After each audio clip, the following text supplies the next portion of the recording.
Side এবং abdomen দুটোতেই fat loss করতে হবে।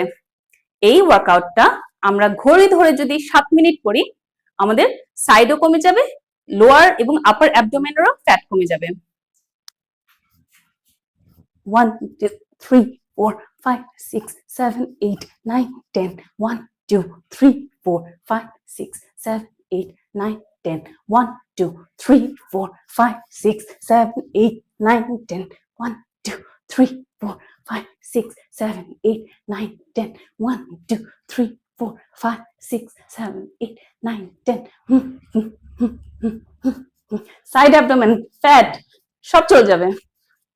ঘড়ি ধরে 7 মিনিট, 7 মিনিটস এভরিডে।